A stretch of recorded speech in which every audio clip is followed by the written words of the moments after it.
Hi, everyone. Can you hear me?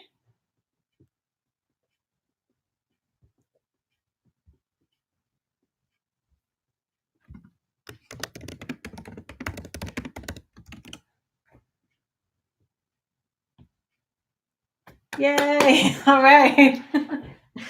It's funny. I turned my volume up, but I'm like, I can't hear you. So funny. Hi, everyone. So let's see who's here. So first of all, what I had to do, I switched to Chrome. So I switched the browser. And I thought that might work because YouTube and Chrome and Google are all the same company. And sometimes it just works better that way. So hi, everyone. Welcome. So my first live, my Mercury retrograde snafus, but we're all here. So hi, Sue. Hi, Heather of Scott's. Hi, Laura. Hi, Dawn. Lily Pad. Well, a lot of people I don't know. October's Healing Spirit. This is awesome. I was like, I hope someone shows up. Denali Cats, hello. Fly Butterfly. Yes, Mercury Retro. Let's see, Graham's Robo. Whispers of Three, hi, and Tess Moore. I think Tess Moore left like a message a while ago, like when I posted the announcement. This is weird talking to people and I don't hear you talk back. So, oh, hi, Rochelle. So you can't hear me. Heather hears me. Can anyone else not hear me?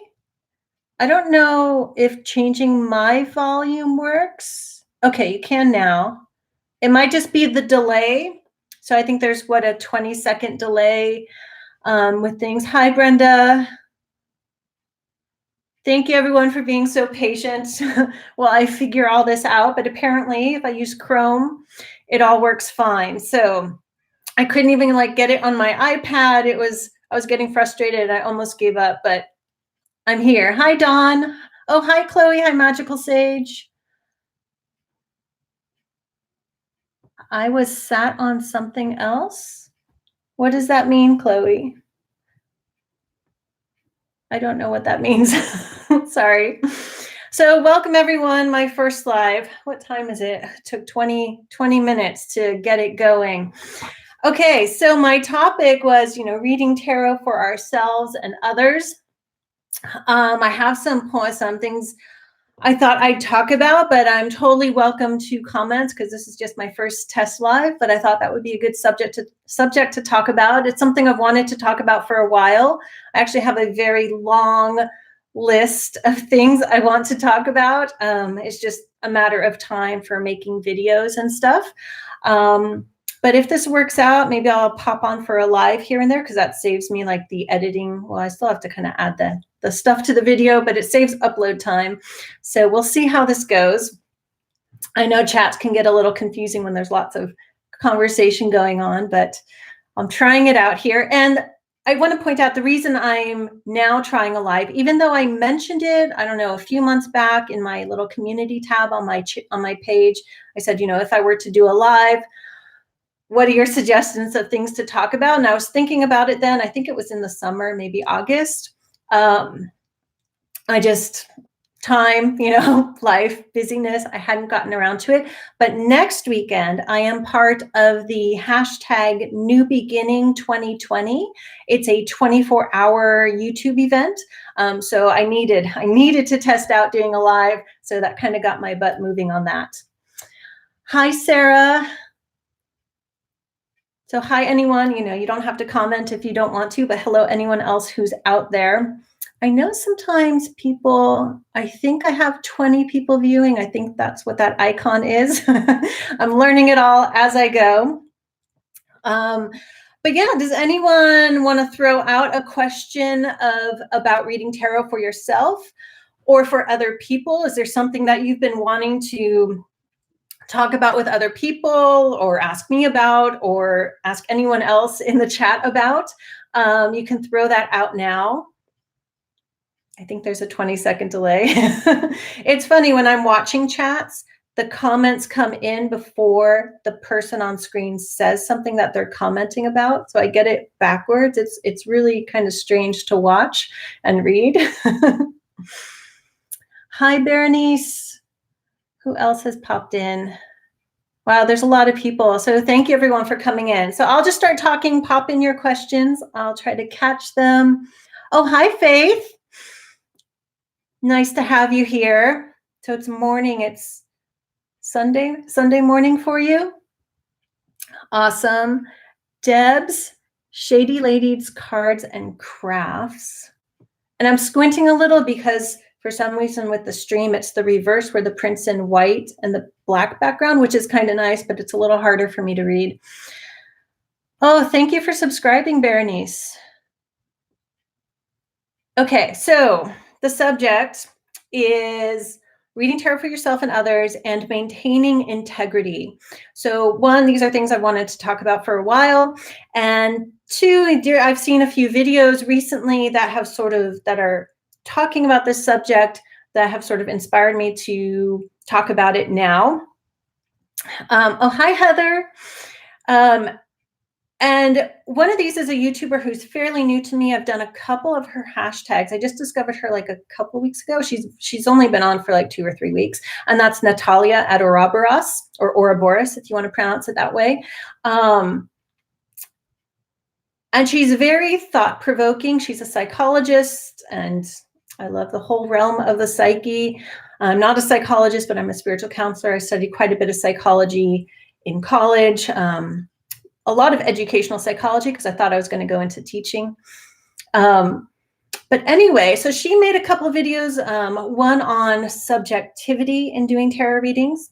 So viewing the reading from a subjective point of view or from your individual ego mind point of view versus objectivity, which would be like detaching yourself, your individual identity from the reading to kind of read it, with what I kind of view as like that beginner's mind concept in Zen Buddhism. Who else has popped in? It's going to be hard to keep track. I don't know how people do it. And anyone who's come in, just ask questions whenever. I'll try to catch them. Okay. So I find this very fascinating because as a tarot reader, so I've been reading for myself since I think it's 1996. And reading for other people since 2005, 2006, maybe 2004, but that would have been like just friends, people I knew. But professionally since definitely 2006, I think I might have started in 2005. And I've learned a lot along the way. I've learned a lot, especially of trusting my intuition. And a lot of those lessons came from things in my personal life. But learning to trust that has allowed me to have more objectivity. That doesn't mean I'm perfect all the time. I am a human being. But to separate my own personal reactions or even judgments that I might have of the person I'm reading or the cards that come up and the reading that's going on. It's like those intuitive hits, often they're things that where my conscious mind, my ego mind will be like, why are you thinking that? Why is that coming up? You know, that's silly. I've learned to ignore that because I know it's pretty much always wrong, and just go with what I feel. So going with what I feel, what I pick up intuitively, like clairsentiently, clairaudiently, clairvoyantly, you know, I feel a lot of stuff in my body, is a way for me to stay objective and not interject my own experience or what's going on in my life in that moment into the reading, whether it's for myself or for other people. And I never read for myself. Like I can do a 1-hour tarot reading for other people. I don't sit with an hour reading my own cards. It's usually a few minutes because I kind of know what it's all talking about. Oh, hey, Y. How are you? I was late. Took a while to figure this all out. Who else has popped in? I think that's it. But if I've missed someone, hello, welcome. So where was I? Yeah, subjectivity and objectivity. So for me, it's really, a lot of it has come through learning to trust my intuition because I read very intuitively, or you could say psychically. But I think also having a foundation of a fairly good foundation of the meanings of the cards, because tarot is a system. You could break it down further and say there's Marseille decks, there's, RWS or Rider-Waite-Smith, there's Thoth or Thoth, however you want to pronounce it, system. But I think each reader develops their own system within that system of how they read the cards, and that can evolve over time. And for those who don't know, like, I learned tarot with a Rider-Waite-Smith deck and the Book of Thoth. I didn't know that there were like two different systems within the overall tarot system. So I actually read the cards with a combination of that and a little bit of Marseille thrown in. Let me check the comments here. Yay, why? I'm glad you caught it too. I think you're going live later tonight. RWS with the Book of Thoth. Yeah. So that was like, I got my first deck in 1996. It was a boyfriend's deck, and he wasn't using it, and he gave it to me. And I remember saying this in the video. I made a video of like what my first tarot deck, or how I got into tarot, something like that. And I said in there, I remember how the cards were so huge. And it's only now that I realize I don't think that they were so huge. I think they were normal tarot size, but I only knew poker size cards. So compared to that, I thought they were like these enormous cards. And now like poker size seems like so small, but so nice to hold in my hand.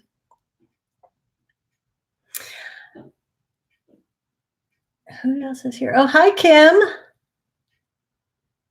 Very cool. Just seeing who else came in. This is definitely something to adjust to. Okay. So one thing Natalia brought up in one of her reading tarot videos, either the subjectivity one or the objectivity one. I just wrote a few notes here based on what I remembered from watching, not while I was watching her video. Was like, I'd left a comment on her video about intuiting the openness of the client. So that when you're reading for other people, some people, I have a lot of repeat clients, so I don't experience this a whole lot, but I did recently work at a fair in September. And you get these new clients that you're meeting face-to-face, because most of my work right now is done online through Skype, FaceTime, or recorded video. But meeting a client face-to-face who maybe doesn't believe in tarot, but they decide to get a reading anyway, or someone who part of them wants insight, but they're very skeptical. And I would say I'm actually a very skeptical person. So I understand that perspective. They can be, it's the openness or closeness of a client that needs to be, and this could be a friend you're reading for or a family member, that sort of needs to be intuitive and perceived. I don't think it would help if you ask someone, oh, you're very close to this, aren't you, before you start a reading. That's just going to shut them off more. But just sensing if they're open to learning more or open to insights, but they don't want to tell you what's going on in their life. And so Natalia's response was that she was like, I'd like to know how you intuit that. And I thought, well, that is so hard to answer, because it's like, it's sensing someone's energy. And I would say one way to do is to look at body language, to look into their eyes, to look in, like, get a feel for where they are. And a similar thing that, we automatically do, like, say, for example, you walk into a room and a couple of friends had just been arguing, like, you feel that heavy energy, or there's like this dead silence, like you can sense where people's emotions are. So it's something similar to that. And then body language, if someone's like, that's a closeness, right? They're closing themselves off. So looking at body language and looking into their eyes, and if you can sense emotion, or even closing your eyes for a moment and taking a deep breath, and trying to sense what you pick up off the other person, maybe while you're shuffling or something, or if you're having them shuffle, you can do this. And just sort of see what you pick up. But it's so hard to describe because I'm talking about something intangible. Let me just see if there's questions here. Everyone's still saying hi. Yes, very true. Why? You have to pick up on that openness. And then that sort of directs the reader into how to approach the reading.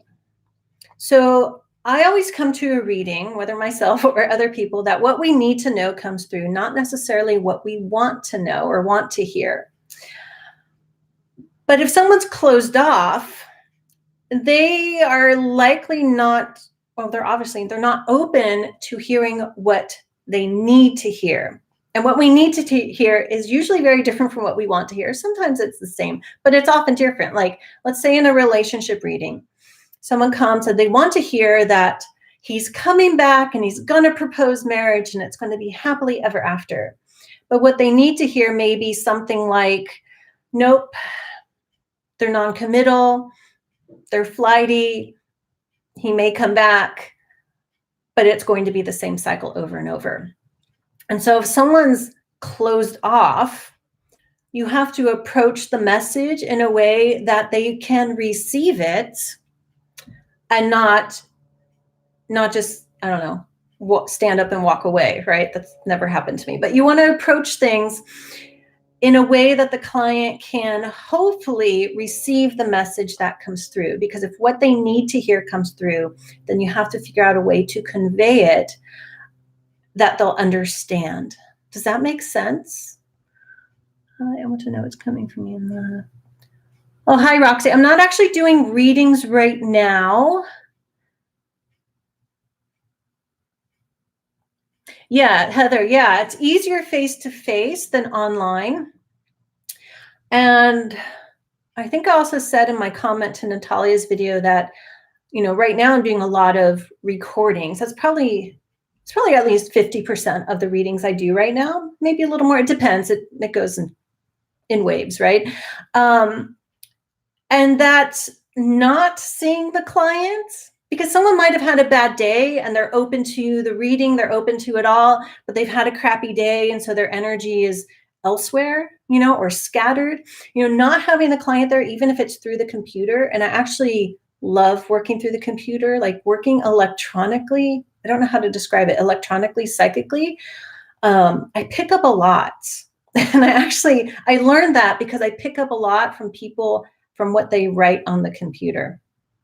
And that's a totally different subject. But not having the client there, like just doing a recording or even like an email reading, which I don't do a whole lot of, but I do some, actually frees my intuition. Yeah, it frees it in a way that I don't quite get to face. And it could be it's too free and maybe I say something that the client's not ready to hear. Who knows? I guess it would depend on reading. But yeah, what was I got to reread what you said. Assuming picking up that open and easier face-to-face. And for me, at least, just as easy through the computer, face-to-face, like Skype or FaceTime. And then obviously, if it's a recorded reading, the energy I'm picking up on a recorded reading is their energy, because I was just like, I pick things up through the computer writing, is the energy the client had when they typed up their email to me with their questions. That's actually what I pick up. So it may not be at that moment in time that I'm doing the reading recording, but it's what they felt at the time that they typed their question up. Okay, let me look through here. Faith, I've been to readers that have shown lack of empathy and compassion has put me off from them. Yeah, so that's, you know, picking up on someone's openness or closeness, or just the mood someone is in that day. If they've had a stressful day and it happens to be the day they scheduled their reading, you know, they may not be totally present. And yeah, like that asks the reader to have compassion. So that's all part of it. The compassion, what you pick up empathically as well. And to me, compassion and empathy are not exactly the same thing. Like, you have to be receptive to where the client is when they're getting the reading. Well, comments are coming in too fast. Okay. I can understand that, Faith. I just trust in the process. Yeah, Chloe, Magical Sage. Yeah, just trust in the process. And that's what I've learned to do. I mean, it's been a while, a year, but there was a phase when I was starting out reading for other people professionally. I'd be like, scared. I'm like, oh my gosh, will I have enough to say? It's like the ego mind was in the way. And then I've learned to just say what comes up, go with the flow. And I'm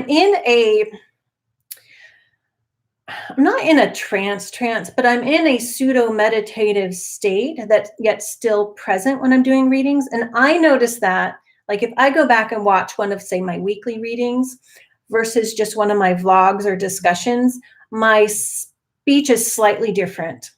It's smoother when I'm doing readings and I say more ums and likes.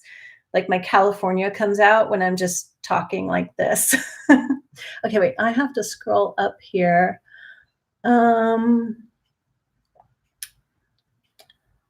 Makes sense. Okay, that's, you guys are talking about what this live is. Faith, when do you know you're ready to do readings at markets or Facebook? You mean FaceTime? Autocorrect, I'm assuming. I don't think you know. You just start doing it. You just start practicing it. So it's like anything. You have to be out there and doing it. So you just put yourself out there. I don't know. When do you know? Because when I started doing readings, I only did face-to-face. I actually was so low tech. All I ever did was check my email occasionally. So it's just, for me, it was life circumstances. Okay, it's time. I need to start working online. I need to reach more people than where I am. I'm moving a few times and stuff like that. Yeah. I would say just, for anyone who wants to start doing readings like at markets or FaceTime or wherever, or yeah, you probably mean Facebook because people do readings on Facebook. I've seen that. You just try it once. If you absolutely hate it, then, you're either not ready or, try it again. I don't know. That's a tough one to answer.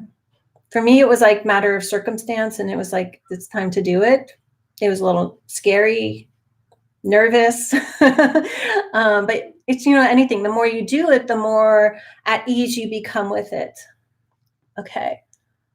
Rochelle, what if you're face-to-face with a client, but you feel a block and cannot tune in with them? How would you work with that? Oh, wait, the chat just moved. Okay, how would you work with that? In that case, I go with the very literal meanings of the cards, and I start explaining the cards and what they mean. I kind of I go into teaching mode, actually.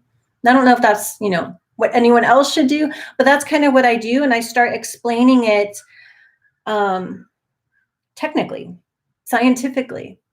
Because often if someone's, let me just reread what you said. If someone's feeling, blocking you, or they're resistant, whether they've had a bad day or they're like, I don't believe in this, but I'll get a reading because my girlfriend told me to, or whatever. Yeah, I go into teaching mode. So if you teach someone about something, if they understand what it is a little bit more, they tend to open up a little bit. They're less blocked. It's like this. When people are like highly skeptic, I think there's healthy skepticism. But if people are like super skeptic and they're like, I don't believe in any of this, it's because they have some preconceived notions about it. And so if you start to educate people on, tarot or astrology or whatever, they tend to see like, oh, this is a little different than what I thought. So that can help. Hi, Pam. Astaria, I've just started reading on YouTube for what would you say, collective or creative work. I'm not sure if I'm ready to do main readings online yet. Yeah, just wait till, if you're not feeling ready, don't force yourself. Yeah, but just little bits here and there. So you've just started reading on YouTube, get comfortable with that, and then decide if you want to do more or less. Or, it's not for you, or you're just like, no, I only want to read for people in person, because everyone will have a personal preference. And then there's like, life circumstance. Right now I have a 2-year-old, and, I'd love to be out there doing readings in person more. Just right now, it's not the time. Faith, how did you develop your intuitive gifts? A lot of trial and error. A lot of not listening to my intuition and kicking myself because of it, and realizing that, yeah, it was a lot of error. Not so much in readings. It's kind of before that. But like in my personal life, I'd be like, oh, I knew I should have done this, or I knew that was going to happen, or I knew this was going to happen. And I think I talked about this once in some vlog long ago, but I realized that in my head, there were two sayings or two voices. So there was you betta and well, maybe. So you betta, as in you better do this, or you better da da da da da, whatever. You betta was my intuition, so I just named her you betta. And well, maybe was my ego talking me out of listening to my intuition. So I had this like language pattern in my mind. Let's say, for example, it's like, oh, yeah, so and so invited me to go do this, da da da. And let's say you betta says, oh, you really should do this instead that day. And then, well, maybe it's like, well, maybe you can do that later and you can go this with your friend. Well, maybe was like the wrong thing to do every single time. And you betta was always right. So that's a big way that I learned to develop and trust my intuition. And once I started to really trusting it, like I don't hear, well, maybe and you betta anymore, because I've learned to trust it. Yeah, can I even think of the last time? Maybe 3 or 4 years ago. And so the more that I trusted those senses, I learned more of what my intuitive senses were. And it's basically just, it's kind of like the Fool card, just like, okay, I'm going with this. Okay, I'm trusting this. I'm going with it. And do it, small things, not like, dangerous things, right? Okay, wait, I lost where I was. Okay. Michelle, you're face to face. Thank you, Faith. Hi, Aqua Elliott, Frost Winters. Constance, hello. About the cards themselves, do you trust meanings that have come to you personally over time, or do you try to stick to established meanings when reading for others? Both. Depends on the reading, who I'm reading for. It's usually a combination of the two. And I've learned to just go with what comes up first. So sometimes, I'll pull a card. This is the card I pulled for the live. So I knew it had to work out eventually, even though it was a slow start. 6 of Pentacles. So I may pull this card for someone, and it's like, okay, the card of, success. And when I say the card of success, I'm saying the Thoth keywords for an RWS card, because that's how I learned tarot. I could be like, explain the standard meanings, but I could pull this card in a reading and just say, oh, you're going to go with some friends and you're going to harvest, we'll just say apples, right? You're going to harvest apples, or something totally different could come up, like, oh, there's a business deal coming up and you need to work with someone and not do it alone. So it depends on the reading, but it's usually a combination of both. But again, as I don't know if you were in when I mentioned, like if you have someone you're reading for and they're very closed off and blocked, one way that I guess it's breaking the ice, is I start to read the cards very literally and I start educating them on the meanings and what tarot is. Yes, Magical Sage, Chloe, you feel it. Yeah, and intellectual. Yeah, it's a combination. It's both left and right brain together. Why? Hi, Room, you have a question. Oh, thanks, Why? Why do you want to be a moderator? I don't know how to do that. If you want to let me know, you can help me out. That would be awesome.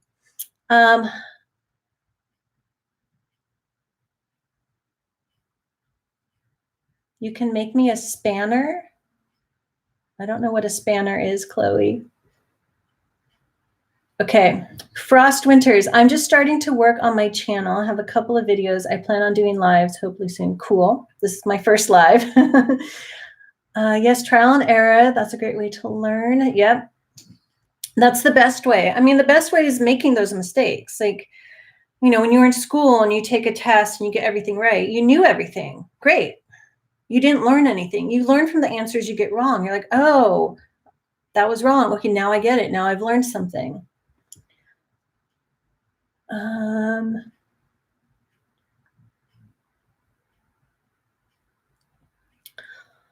Frost says Aries are the most humble sign. Depends on the Aries.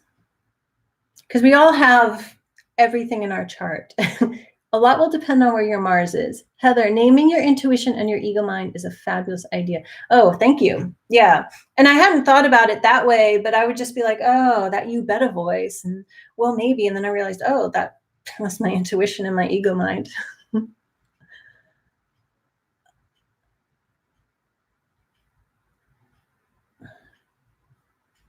Frost says, no lying, my ego's out of control. Funny. You're welcome, Constance. I have doubt in the middle of the reading. How could I fight the doubt off? Sometimes that happens for me too. And that's when I know I've like kind of got out of that mild meditative trance state. Sometimes it's because I hear something that distracts me, like the dog barks, or I hear baby falls down and she's crying or something. Daddy's with her, but and then I'm like, okay, come back in, just take some deep breaths. Maybe review what you've read so far in the reading to get back on track and then continue on. So very slow to texting. Oh, hi, Rochelle, Amethyst Ascension. Hey, that's okay. I was like 20 minutes late trying to figure out how to get on. Also, look at Vedic and Tarot. Thank you, Fly Butterfly. Click on my name and make me a mod. Sure. So click on your name on your icon. Nothing's happening.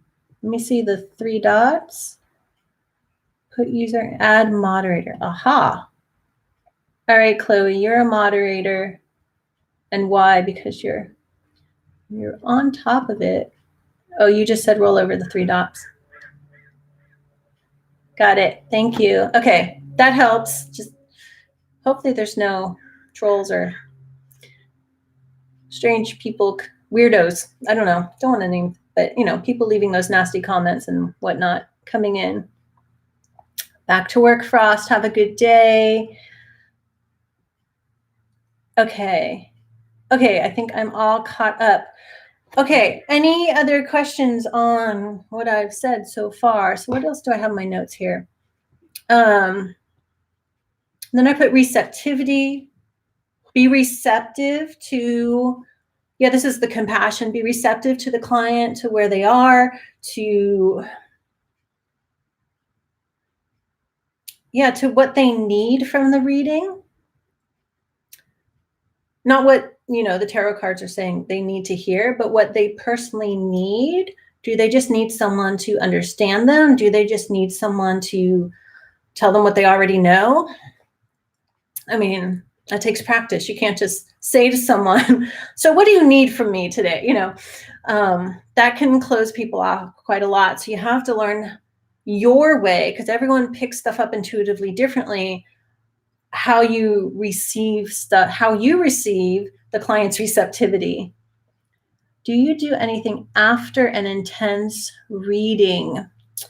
I usually wash my hands, which is interesting, and drink a lot of water.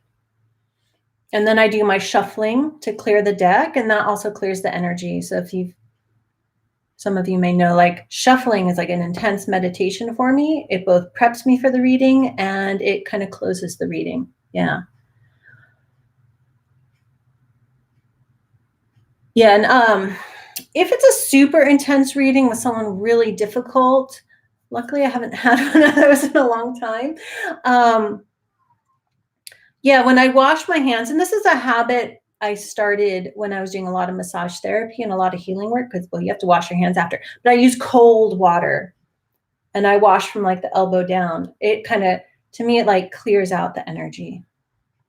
Anything that I've taken on. Let's see. Rochelle says, hi, Penny. I don't know who Penny. Penny. Oh, hi, Penny. I see a Penny. Hi, Christy. Yeah, and often people know, or a part of them knows the answer. they just need to hear it from someone like third party instead of like their mom or their best friend, you know. Hi, Modern Metaphysics Man. Well, what is your name? Dustin, I think. Shuffling is the same for me, yeah. And I think my decks hold up pretty well considering how much I shuffle them. Fly Butterfly had a question. For the past few weeks, I've been waking up in the Hanged Man position. So like with the legs in the figure 4. Does that mean anything? Are your hands up too?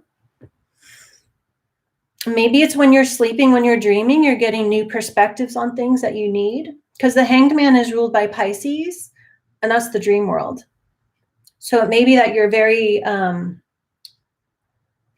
surrendered to the messages you get through dreams. Possibly, or it could just be how you're sleeping. So you have to ask yourself that question. Are you dreaming intensely lately? Because, you know, Neptune's in Pisces right now. Yes, I sleep in that position. Yeah, so it could just be a surrender in your physical bodies going into that form that you consciously and subconsciously know indicates surrender and a new perspective. Yeah, so write out your dreams. Write out your dreams and see, like, those, especially those days when you wake up in that position, or if it's every day, write those out, because you're obviously, I kind of often see the hangman being dipped into something. You're being dipped into the dream world. You're being dipped into that subconscious realm, the collective unconscious. Do you ever get a complete blank moment and don't know what to say? Why asks that? I think so, occasionally, but I've gotten so used to just like, okay, let's move on, that I'm not stuck there. And then sometimes I come back. And I think I actually do say that sometimes in readings, you know, like I might come back to that because I feel like there might be something more I want to say, but nothing's coming out. And that could be if I've come out of that, you know, meditative pseudo trance state and I need to regroup and regroup. I don't know if that makes sense. So just looking at my notes. So I also wrote down, like, you know, do clients, or does the reader or our clients, I guess more from clients, are clients reacting to the reader themselves? So this is one other thing brought up by Natalia about transference. You could also call it projection. So transference, like the common like definition you'll see is like someone goes to see a therapist and they see their dad in the therapist and they react to them as if they're their dad, even though they don't have those same life experiences. And projection is just projecting aspects of yourself onto another person, usually shadow aspects that you don't like. And so you point it out and you complain about it, right? So what to do when the client is reacting to you as transference or projection? And I've been thinking about this a lot. Like, what do I do in those types of situations? Let me just catch up here. Never consider the hangman as being dipped. Thank you, Astaria. And in those cases, I mean, that would be someone very blocked, right? Because they're all projecting onto you or transferring, you know, an impression of someone onto you, or even they're projecting or transferring an archetype onto you that you may have, but that they know in someone else. This is getting complicated. But what would you do as a reader? Because I was trying to think, have I experienced something that intensely? And probably someone that intense might not be coming for a reading. But at the same time, they are also someone who needs guidance. If they're there for some reason. Even if like someone made them go to the reading, they still showed up, right? So there's something within them that's there, that's curious, has something they need to hear.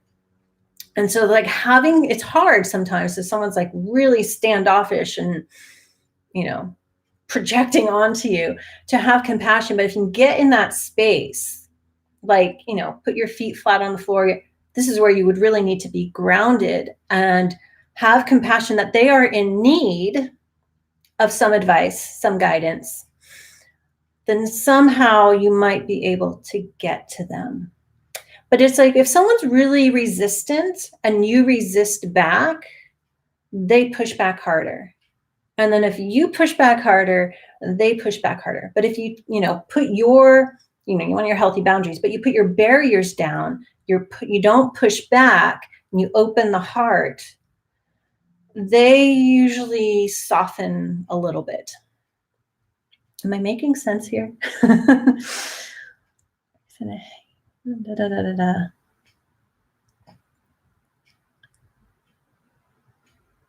Oh, thanks, guys. Eating dinner and listening. Cool. Don't worry, Rochelle. I'm usually multitasking when I pop on a live too, because it's usually nap time and I'm like, get stuff done. Do you do general readings, or do you prefer a client ask a question or give you a keyword? In my tarot group, we give each other one word to work from. Either way, I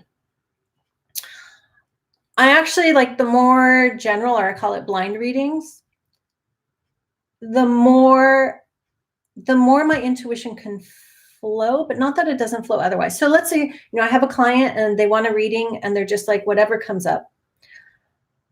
That gives me like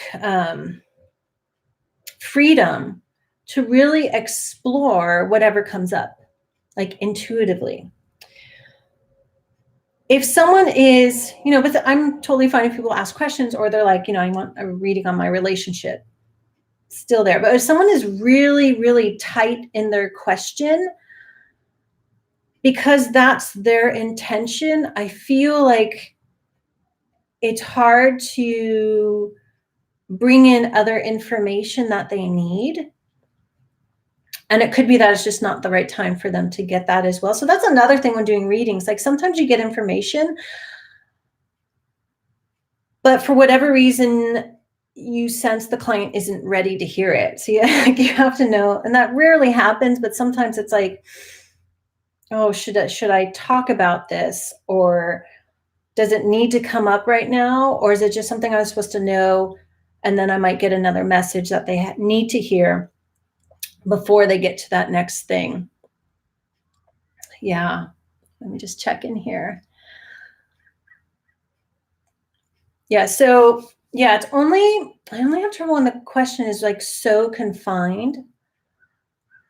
Or if a client sends me an email that's like 2 pages long of what they want the reading on, it's like too much. And it's like, I need to narrow it down actually, because what they're asking about is like, would take 5 hours of reading. So, and then I need to sort of narrow it down. If I need to, I ask them to clarify it into a few sentences, or I just trust that the answers that they need will come through, basically. Thank you, Heather. So Faith, what tools apart from cards, table, etc., would you recommend to use when reading at fairs or markets? So are you reading at fairs soon? That's where, sorry, in your tarot world. Okay. Yeah, table and chairs. Sometimes those are provided, usually not. But it's nice to kind of have your own setup. A tablecloth, something pretty or something that represents what you're calling your tarot reading business. I usually would have like some of my books out there just to show. The last one I did, so the fair I worked at in September was the first one I've done in like a few years. I had my little astrological tea leaf reading teacup there with my cards in it.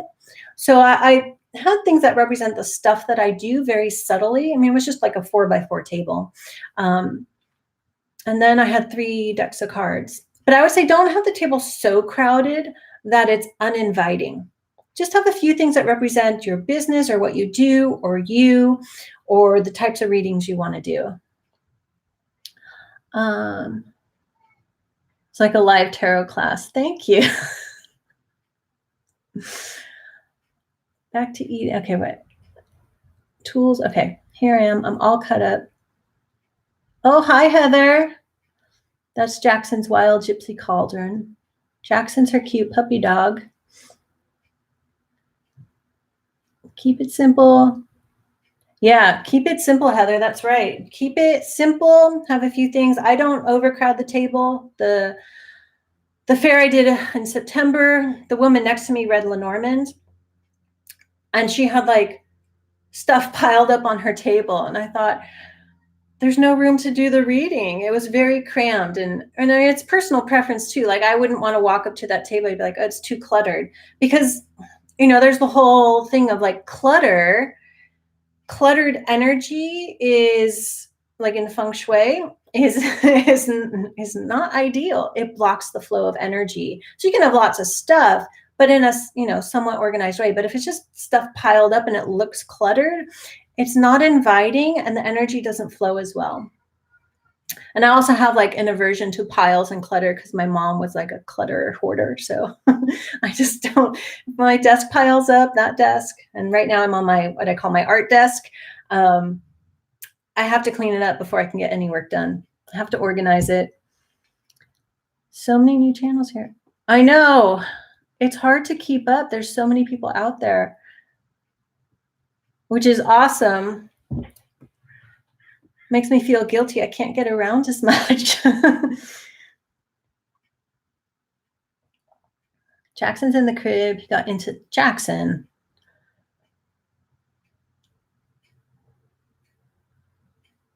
Yeah, clutter.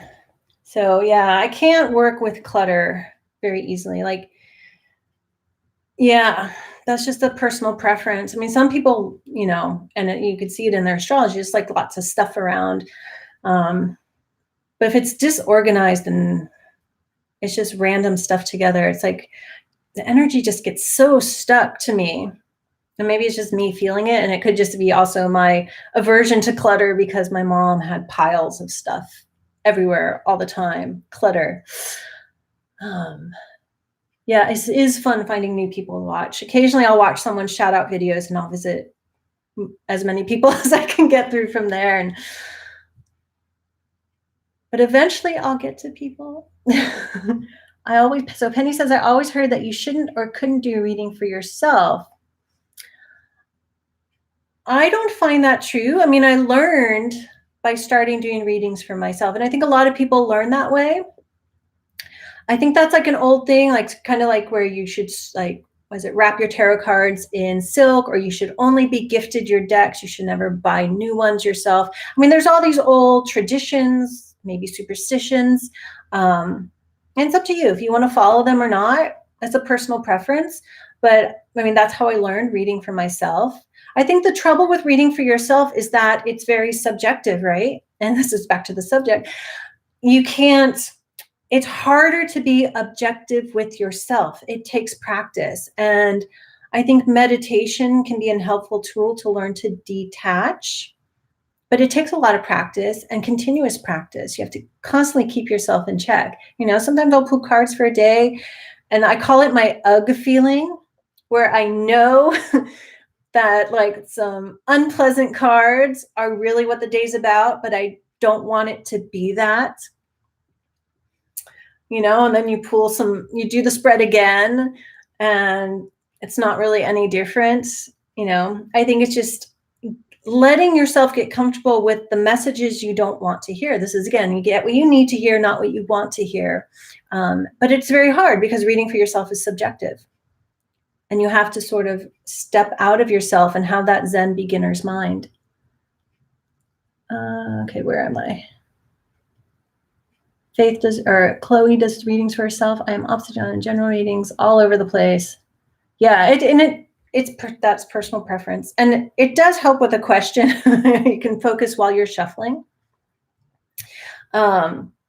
I just think I like challenges. So general or blind readings where you don't know the question or anything, or I may not even have, could be a new client and I'm doing a recorded reading. I have no idea who this person was. And they just purchased the reading and email and said, oh, I would just like a general reading. Thank you. Like, honestly, I like the less I know, not that because I know you, Faith. Not that knowing people causes a problem, but it's like a challenge for me that I like because it forces me to really work with my intuition. Heather, I live in a state of organized chaos. It involves a lot of clutter. A little cleanup, maybe.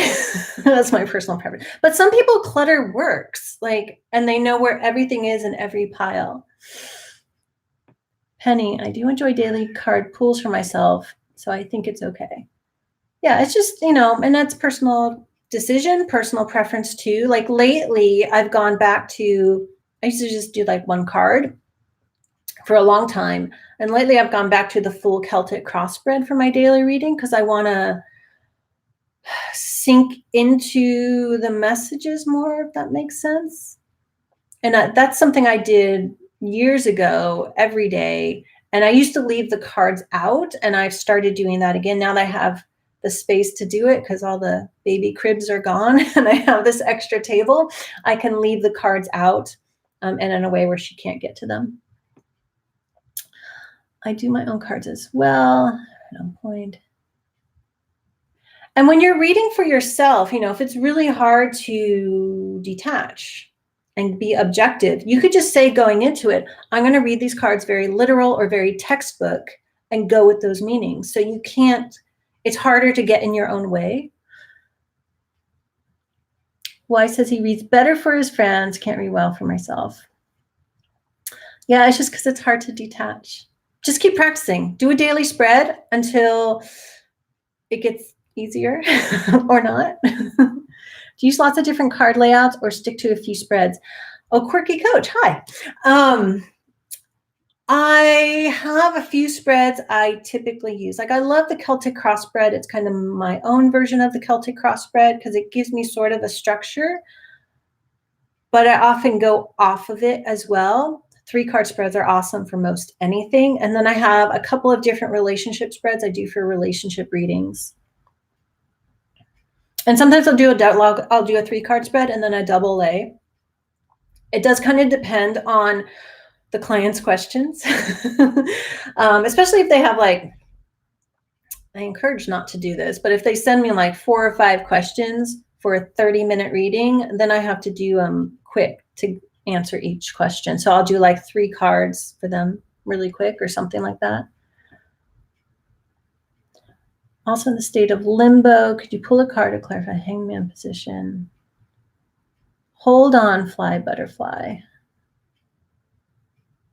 I think you just answered it there. You're in a state of limbo. Heidi Jackson, I've gotten lots of general readings at psychic fairs. Did you finish that? Now I want questions. Oh, yeah. Okay, got it.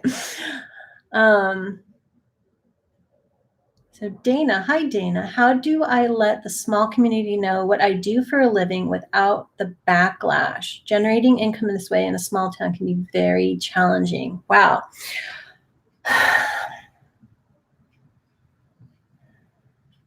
Do you need to market to your community if it's that challenging?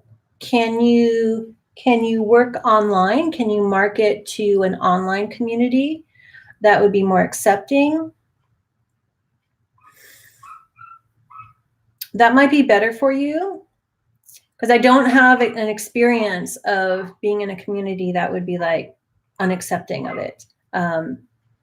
Luckily, in-laws, it's a different story. But where I've lived, I grew up in San Francisco and I lived in Seattle for 15 years and then back in San Francisco and now Santa Barbara. So I've lived places that are mostly open to it.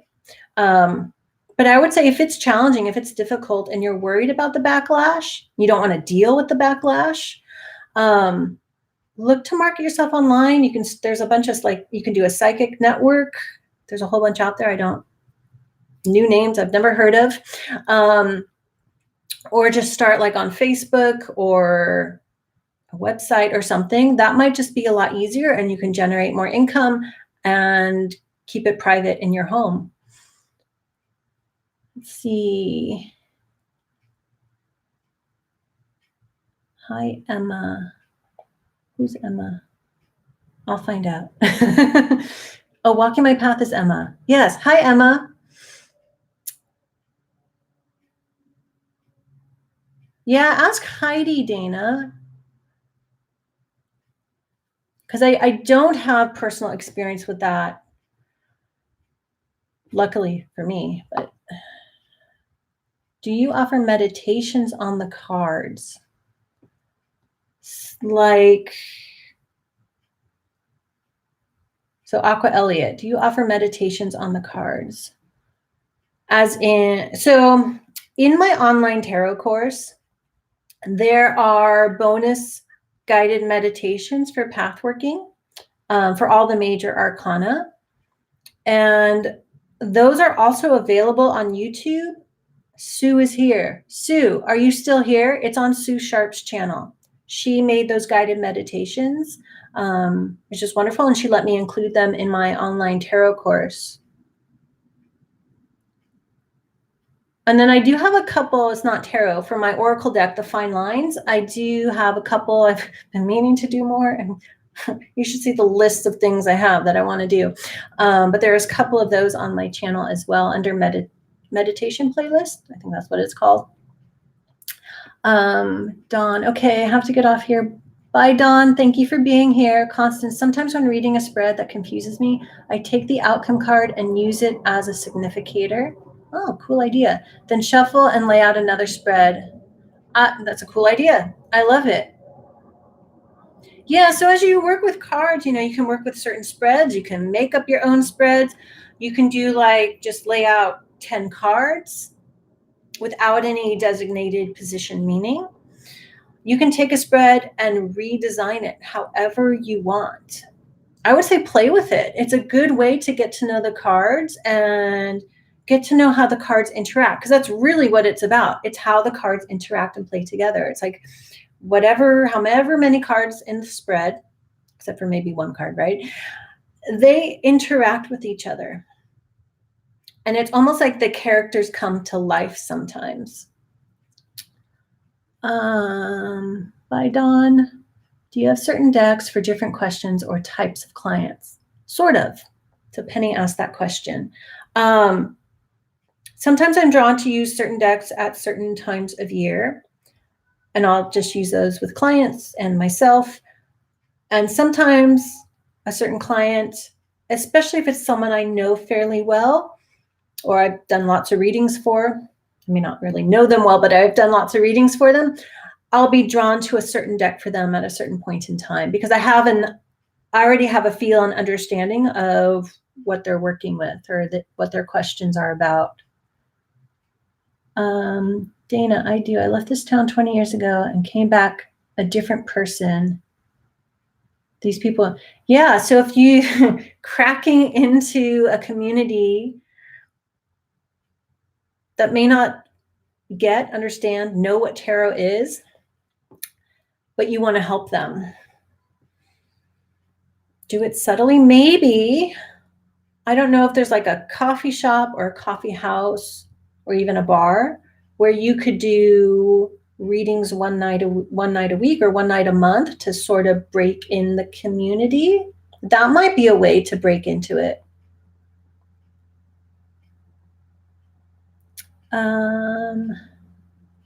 Heidi Jackson, I wouldn't worry about any backlash because your people who need you will find it. That is so true. That is so true. So you could just be like at the grocery store, Dana, talking to someone, and someone randomly brings up, oh, tarot cards, or I need a psychic or something like that. You can be like, oh, well, by the way, that's happened to me before, actually. Astaria, I'm still going through your videos. Oh, thank you. I've been on YouTube for almost 6 years. I mean, there was a break in there for a while. There's a lot. I don't expect anyone to ever watch all the videos I put out there. If you do, that's awesome. Thank you. Because I feel like I'm putting out like a few a week now. I mean, I have the readings, like the weekly and the new moon and full moon readings, and that brings in a certain crowd of people. And then there's the vlogs and then the tarot decks. But I appreciate that. Do you allow your clients So Dana, do you allow your clients to draw cards ever? What to do if they ask you tinches? Is that a typo? Let me see, did you correct that? Dana, oops. Well, let me just say, do you allow your clients to draw the cards ever? In person, I used to always, the client shuffled the cards and then split into 3. They pointed to whichever pile and then I laid them out. And because I hadn't worked in person very much, just a couple here and there, like local people that I already knew. And then when I went to the fair in September to work that, I all of a sudden was like, oh, do I want people touching my cards? Because I was so used to always doing the handling, and I did let them touch it. So I think in person, I like the client to shuffle the cards. And I think that actually helps with people who are sort of blocked and standoffish, that they get to physically contact the cards. Faith, how do you handle the situation where your friends, work colleagues know you do tarot and then expect to get free readings? So if you're thinking of starting or you could just say, I have a friends and family rate, and most people do a discounted rate for friends and family, because the struggle is like, you want to help people out and be awesome. Occasionally give a free reading. But then if more and more people are asking for free readings, you're doing all this work and it takes a lot of energy, especially if you're trying to focus and you're getting into that state. And then it's like people are just taking it from you, right? So you can just say, I have a friends and family rate. If you'd like to get a reading, it's 50% off or something like that. And that's when you get the people who are really interested, who will do it, and the people who are just trying to, I don't know, whatever, get a free reading, they'll go away. Put a sign on your car door. That's very out there, Penny. But it is a good way to let the community know.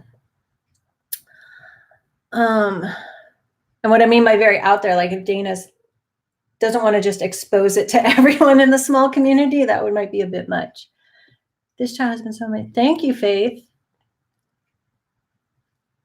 Yeah, Starry says, Faith, as an artist, I've had friends expect free stuff. You just need me. Yeah, you have to set boundaries. And then when you do want to do a reading for free for someone, let's say you had a friend who went through a horrible breakup or something, or maybe not when they're in that deep state, but let's say you someone you really wanted to give a reading to because you wanted to gift it to them, then it's appreciated more. But if you're constantly giving readings away, then people start to take because they don't appreciate it. And it is challenging in a service industry because the person isn't getting, when people aren't getting something tangible, let's say like a phone for the money they're giving out, there is this sort of idea in society that it's not worth it, right? But people pay their doctors, right? So you have to be firm and say, this is real. This is a side business or a business I'm starting, and just have your parameters. And I think the idea of like having, a friends and family rate, so you have something to offer them where they feel they're getting something like a discount, kind of helps find that happy medium in there. Where am I? The best. Thanks, Y. Thanks, Chloe. Do you do any sage clearing on your cards after readings or a client handling the cards? I don't typically burn sage around the cards. I do sometimes use myrrh. Even though I've made my own sage smudges from the sage in my garden, I don't typically sage or smoke or the cards.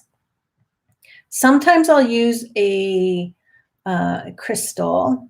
I don't have a whole lot of crystals though, surprisingly. Yeah, and I have actually used myrrh to clear out a few new decks I've gotten because the energy of the creator was so strong, or a used deck I've gotten. If clients handle them, then I'm more likely, it depends on the clients, but I do extra long, like shuffle clearing. I also use breath. I blow the energy off. Hi, Dee. Divination. She used to be Art and Tarot by Dee.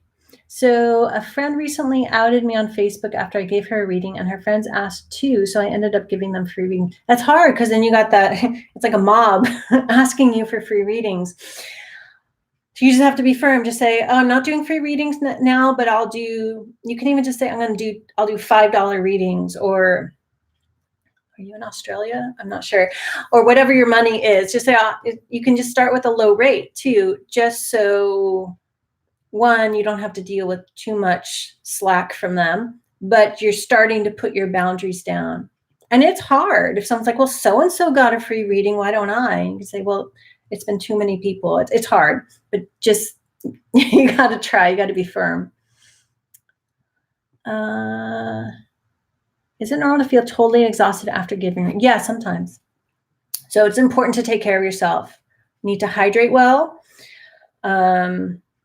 Have an overall healthy diet for whatever you eat.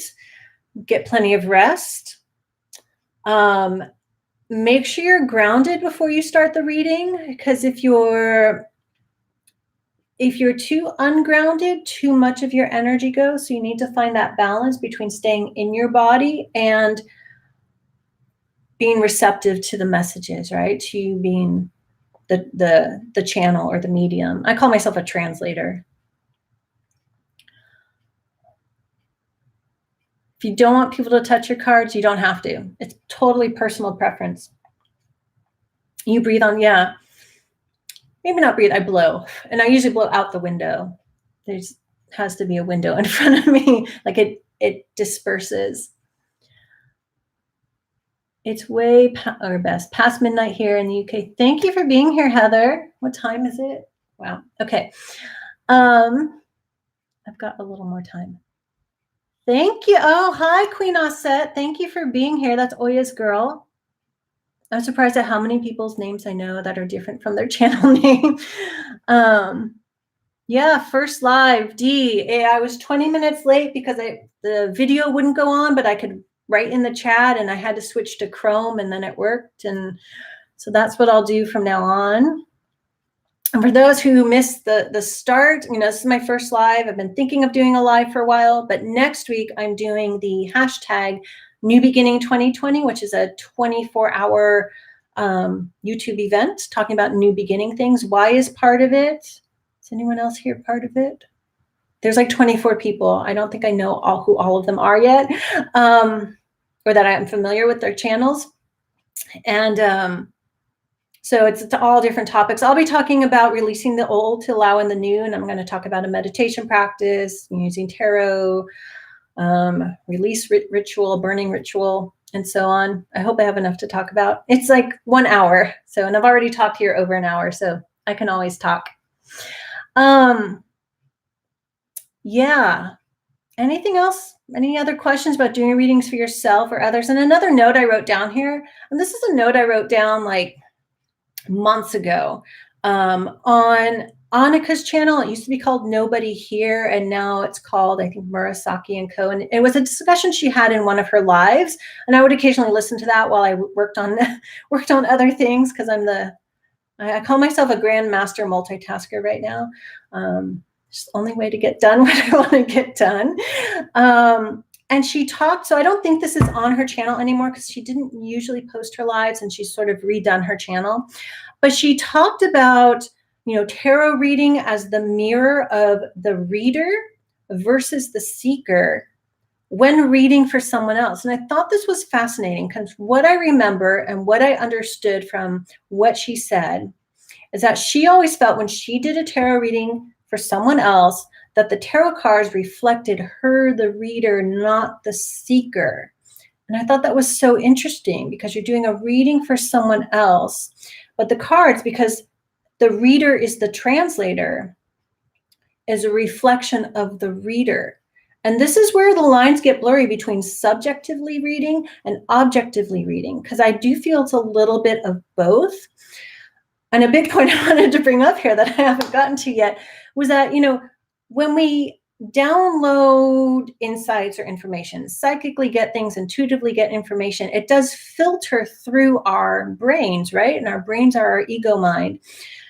And so when I'm doing readings for people, I might get a memory pop up or a person's name pop up from my life that is like an equivalent, a mirror of something that I need to convey to the client.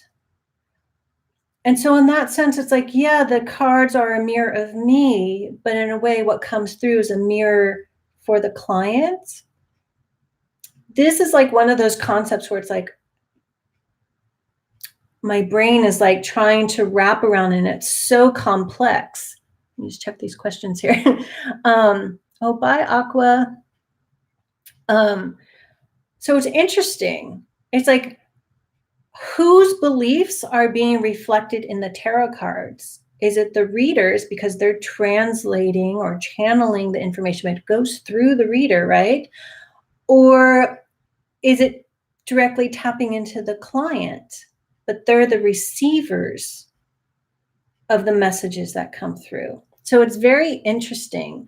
But I also think, the state of mind and the emotions and the level of stress of the reader and the seeker or the client affects all of that mirroring. And I think it's probably a combination of all of that to varying degrees for each person. So bye, Aqua. I think I said that already. Hi, Thace. Thank you for being here. I'm way behind now. Do you keep notes of the appointments and outcomes of your readings? No. And I don't want that, because if, like, let's say that person comes for another reading 3 months from now, I don't want that old reading influencing the new, because time has changed, things have happened. Again, it's that Zen beginner's mind. I don't want any of my own ego mind, my conscious mind's interference, or as little as possible. It's not, we can never like totally wipe that out. Let's see. Emma, I hear messages for others, but not for myself, really. It's harder for yourself. That's like, if you're reading for yourself, how much of the subjectivity can you remove? And I think it just takes practice, meditation, practice. Heidi Jackson, yes, I've seen lots of reflection. Yeah, it's very interesting, because sometimes I'll read for some people and a lot of my own experiences come up that are reflecting what they're going through. And so I have to, when you ground before you're reading, right? I have to be centered and grounded, so I know that I'm present, and anything of my life, past, present, or future, that comes in is a reflection of a message I'm to give the client. Yeah. And it's like, where I am in my life, not for all clients, but often reflects in new clients that come to me. So like after I had my baby, my baby's 2 now. I had her when I was 43. And when I started doing readings again, a little while after that, for about a year, I got a lot of new clients who were women in their late 30s and early 40s, single, wanting to have a child. And so, not that my life experience would be what they experienced, but I was in a position to totally understand where they were. And I could say, oh, just a few years ago, I was single, just moved to this place, kind of, let go the whole having a family thing. And then I met my who was to be my husband, and we had a baby easily in our 40s, So it's interesting how that is reflected too on the clients that are attracted to you. 1124. Yeah, so why is posting the New Beginning 2020 24-hour marathon we're a part of? I think Y goes on a couple hours after me. So I'm next Sunday, the 24th at 3 p.m. Pacific, which is 11 p.m. UK. So I started this one, or I tried to start this one at the same time. My 3 p.m. Hi, Lorraine. Constance, can you let clients just cut the deck if you prefer to not have? Sure. You can have them not touch the cards at all if you don't want them to. You can just say, sit there, close your eyes, take some nice deep breaths. I usually, so like if I'm doing a reading through Skype or FaceTime, rare occasion on the phone, but somehow I hear better if I can see the client. And I'm shuffling for them. I just tell them, take some nice deep breaths and say stop. I don't say okay or now because I don't know. I want to hear stop because it's like, okay, stop. Say stop when you want me to stop. And then I do it that way. So you can do that in person too. Right, let me finish that. But want to let them be part of the spread. Yeah, so they don't have to touch it. Faith says, do you think that your tarot oracle cards become stuck or that you need to get new cards, or is that stuck? So sometimes I have a deck that I've used a lot, even if I haven't used it in a while, but usually sometimes I'll have decks that get very tired and it's like they don't work and I feel it. I lay spreads and it's like there's no messages. And so I might cleanse them or I'll just let them rest on the shelf for weeks or months or years sometimes. So yeah, that's what I think, like stuck. Yeah, they're tired. It's hard to explain, cards getting tired. But yeah, I think that's then I just let them rest. Or, maybe they need to actually retire and go to a new home, or if they're really old and worn. I think a long time ago, my second tarot deck, I think I actually burned it. Don't do that. It's dangerous. Because I just felt like it had so much, because I had that deck and used it a ton through a lot of really difficult times and unhealthy narcissist relationships that I just felt I needed to burn it. Byru, yes, you can ask a question. Anyone can just ask a question. Heidi, yeah, going to have to listen to the beginning. I always grow. Well, for instance, I asked about moving one time, and I remember I got the Chariot card, among others. That does indicate movement. But again, often if you laid more cards, it's the interaction and interplay of the cards. Yes, very true about objectivity for yourself. I think that we can also draw people who have had similar. Yeah, exactly, Heidi. Yeah, it often happens. I mean, yeah, I definitely noticed that. And they often come in threes, which is interesting. And I'll often get, this happens so often that whether they're repeat clients or new clients, I'll often get three people with the same first name request readings like within the same week, which is kind of funny. Says, I know exactly what you mean, but sometimes I think messages that come through that you can also take is meant for you to hear. Yeah, that's true. So especially, so if you're reading for a client and a message comes through and you just know that's for you too, that happens, especially you're reading for a client, a message comes through and it matches a message you got when you read for yourself. It's just sort of like the universe saying, hey, you're not listening to this message. Yeah, collective messages. Because again, that's also part of attracting people who have or have had similar experiences. Lily Pad, we get what we need when we get what we need. Yeah. I don't know if you were here when I said, I think in the beginning, like tarot gives us what we need to hear, not necessarily what we want to hear. Occasionally that overlaps, but usually they're different. Why? Here's the link for the marathon. Sounds like just stumbled across, missed a lot. Hi, Lorraine. You can come back and watch this. I'll figure out how to post it. I think it automatically does it. Why will this automatically post as a video when I'm done? Oh, Byru, no, I'm not doing readings. That's what you meant by ask a question. I'm not doing readings right now. We're just talking about tarot and reading for yourself and others and subjectivity and objectivity and mirror reflection. And I think in the title also put maintaining integrity, which has to do with, if you're getting too subjective and you're getting more in your ego or you're out of that, what I call my pseudo trance meditative state. It's like coming back into it and maintaining integrity and not imposing your judgment on other people. And an example of this, so I recently, in one of the Facebook groups, I often just scan through a few times a day. In my social media time that I have, like someone asked the question, it might have been yesterday, and I think it might have been like Tarot Nerds group. Do you read for people who have something like different lifestyle or trans people, you know, LGBTQ community, or something where they have like a different, you know, lifestyle, very different from your own? I forget the exact wording.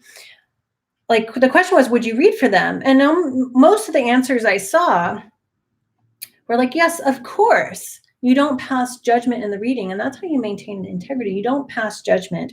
You don't say, oh, well, I don't like how they live their life, and so I'm going to pass my judgment on them through the reading. No, you become neutral. Again, I call it the Zen beginner's mind. You have to try to stay as neutral as possible. You'll have reactions if something's uncomfortable for you, but you have to realize that's my reaction.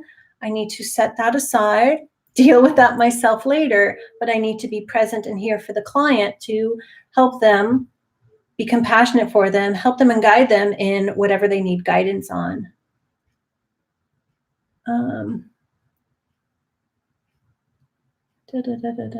Thanks, Y. Thank you, Chloe. It will just be posted. Thank you, Y. Is Masha here? Masha's here. Hi, Masha. Someone said hi, Masha. So hi, Masha, if you're here. Faith, a big block for me when doing readings is that the reading does not come to pass for the client, and then I doubt my messages. Well, one, as the reader, you have to say, was I getting in the way of the reading? Or was I projecting my own idea of what the message was onto the reading? It could be that the client made it, because there's free will. The reading isn't set in stone. Did they make some changes based upon the reading, either in accordance with it or in reaction to it that changed the course? Or has it just not happened yet? Lots of possibilities. Oh, yes. Hi, Masha. Rochelle, is the lamp behind you a flickering light? If not, it keeps flickering. This one, that is a candle. So that's an actual candle. That is an LED light candle. That is a lamp. And I have another candle. Where is it? I don't know. Where is it? Oh, it's on the other side. Oh, it went out. That one went out. So that's not what you're asking about. So this, I think, is what you're asking about. It looks like a lamp, but it's a candle. So that's actually like a tree with leaves. It's metal. I think of the word. And there's a candle in there, and it looks like a lampshade. Yeah, so it's the candle flickering. Oh, you love the green walls. Thank you. Okay, I love the green walls, but I realize the green walls are not the best for video, but that's whatever. I like it. And I actually played with it once. Like I can make the green walls act like a green screen. Because once I put fog rolling on it, I was going to do that for like a Halloween video, but then I never did. But if I wanted to, I could make the green walls do stuff because it works like a green screen. Oh, thank you, Y. Yeah. Give the video a like. Sure. I feel weird saying that all the time. I just throw it in at the end of my videos. Okay, so back on our topic. Anything else I wanted to say? And then there's the whole businessy integrity during readings. And this, yesterday I saw a video on the channel Tarot Revolution. I think his name's Brad. I've only seen like 3 of his videos ever. And last night I stumbled across his recent video. And he was talking about Biddy Tarot, if people know that website. I mean, I've known of Biddy Tarot for like a long, long time. And it was a rant. So he was ranting about, how money marketing it is. And it does come across that way. And I think she has a tarot course that's like hundreds of dollars. And he was talking about the spiritual integrity in business, and not just the integrity in giving the reading, but how you approach the whole business thing. And is your approach, is it just a way to make money, or are you actually in a spiritual business? Because I think he was talking about like the whole concept of spiritual entrepreneur is sort of an oxymoron. Yet there are so many people who do things in what would be categorized as spiritual business. And the challenge for each person in there is, do you maintain your integrity, your ethics, your morals to your spiritual practices or beliefs, whatever they are? Or do you let more money guide you? So I thought that was really interesting. So I thought I'd throw that in here with the maintaining integrity when doing readings. Like, this question comes up a lot in the Facebook group too. Like, what do you charge for your readings? And a lot of it depends on where you live. Your expenses, like where you live. So what's the cost of living? How much do you need to make to survive? Are you new? Are you underselling yourself? Are you overselling yourself? Like, I heard from someone, a friend of mine, whose former roommate is like a business coach. And she had a client who was a tarot reader who wanted to charge $500 for a reading. And I don't know how long these readings were, but I'm assuming it was either 30 minutes or 60 minutes. It's usually somewhere in that range. $500. Actually, I think it was like a 30-minute reading. And I thought, that is just ridiculous. How, but there will be people who will pay for that. And that doesn't necessarily mean that that person is a very good reader. I think it was a guy. He may be, he may not, he may be psychic, he may not. But that's just, to me, that's just ridiculous. That's just milking the wealthy crowd and giving an image to charge a whole lot of more money. And when you kind of get caught up in how much more can I make, how much more can I make, and you're just pursuing the money, even if you're a very spiritual person to begin with, you start to lose that. Yes, I've heard of it. Hope that person lives in Beverly Hills. This is Santa Barbara, California. So we're a little north of LA, a little north of Beverly Hills. But on one side of Santa Barbara, the opposite side that I'm on, is Montecito, which is a very wealthy area. And that's probably where he was marketing or working, maybe lives. But like Oprah lives there and Ellen lives there. What's his face? Rob Lowe lives there. So there's a very, like, a lot of Hollywood people live there because it's just outside the LA area. Yeah, $500. I'm like, I couldn't do that. Like, I haven't raised my rates in a few years, and I'm like, it's reasonable. It's low considering where I live, but I'm not single now. There's another household income, so I'm not like, don't need to raise my rates to survive. I was like, I try to keep it reasonable. But you don't want to undersell yourself too. So if you like, this is kind of like, not just giving away readings, but if you start out, often most people their prices are a little lower because you want to attract in more people, more clients, more mouths to spread the word, and so on. They stay undersold, and then people don't give you the credit, or they don't believe you know what you're doing. Like, they underestimate you if you undersell yourself for too long. And it's totally normal. A lot of people, raise their rates a little bit every year because things get more expensive every year. But I think it's important to keep it reasonable, that reflects the amount of time I put into it. Because it's not just the time I do the reading, it's all the emails, the interactions, the prepping for the reading, the cleanup after, whatever is reasonable is important. And I do that with my decks and books too. And I've learned a lot as a deck creator. I could sell my decks for $60, $70, but they don't have to be priced that high. I would not feel, it's just outrageous. 35 locally at Hibiscus Expo was amazing reading. She pulled about 13 cards. That's awesome. That's obscene. Yeah, it's way too much. But you want to help us. Yeah, that's another thing. It's like I want things to be reasonable. I have things at very different price points. $5, one card reading, and often that just gives the clear answer someone wants.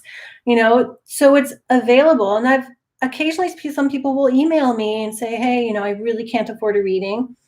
I've trusted everyone who's done this, but if someone's lurking and you can't afford a reading, don't do this. But they'll say, I can't afford it. Is there any way you can give a discount? And I usually, I do something, I'm happy to help out.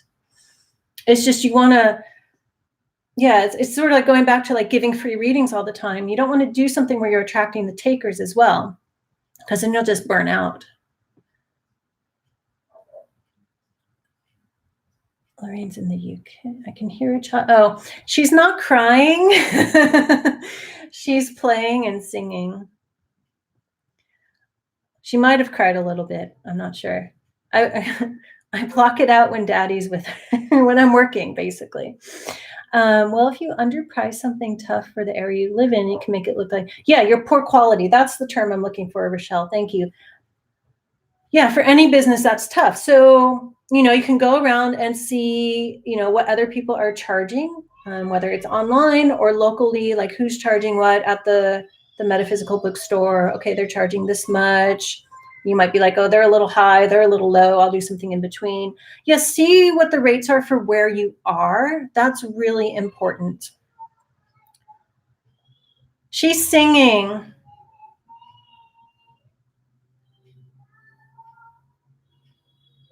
So she is singing the songs from Coco, if you can hear that.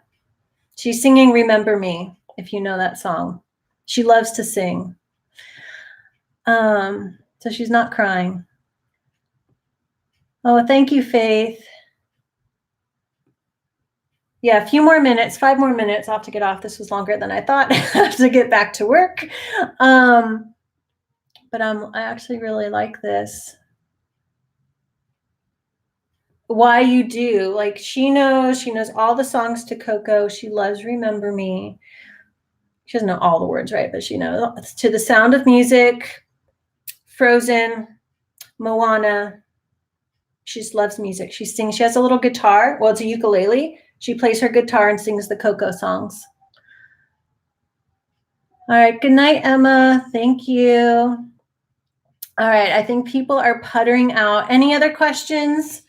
Do you want me to, or things you'd like me to discuss, or anything you want me to bring up in the last few minutes here? Thank you, Penny. Oh, thank you. That's very sweet. This live was fun. I'll have to do them. I'll have to do them on some sort of schedule now. Maybe once a month. Frozen 2. Okay, come on over. Why we have a sofa couch. It's a full-size sofa bed. It's an open space living room, kitchen, dining area. So there's no privacy, but you can come and stay on our couch. Thank you, Rochelle. Thank you, Masha.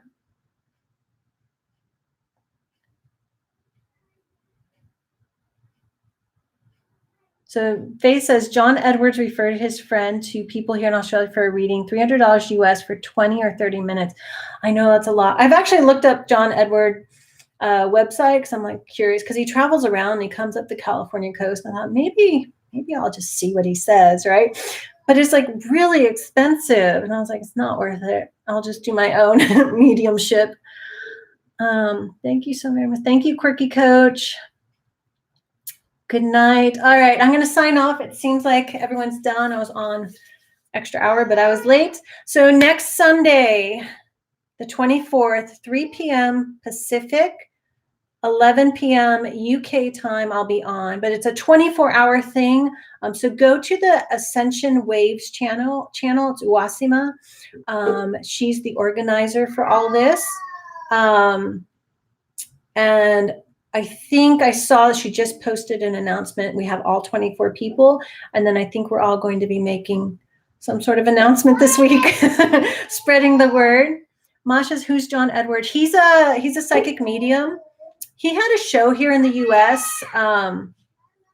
baby's calling me. I don't know if you can hear her say, Mama. Why? You'll love this. She might start singing, do you want to build a snowman? Because she's at the door. She does that. She plays at the door. She knocks. She's like, do you want to build a snowman? But anyway, go to Ascension Waves channel. She's organizing all of this. And so you'll find the information there first, but we're all trying to post it on our channels. So 24th, 25th, depending on where you are, Australia, New Zealand, it'll be Monday for you. Except for the early part, I don't know. But you can watch them all back later. You don't have to sit there and watch the whole 24 hours nonstop. Thank you, Masha. Thank you, Astaria. Thank you, everyone. Okay, so I'm going to end it here. I'm clicking end stream. See you guys around. See you next week. Or, well, it's funny. You can watch me anytime. And yeah, I think I'll do a live here and there because this was so much fun. Thank you again, everyone.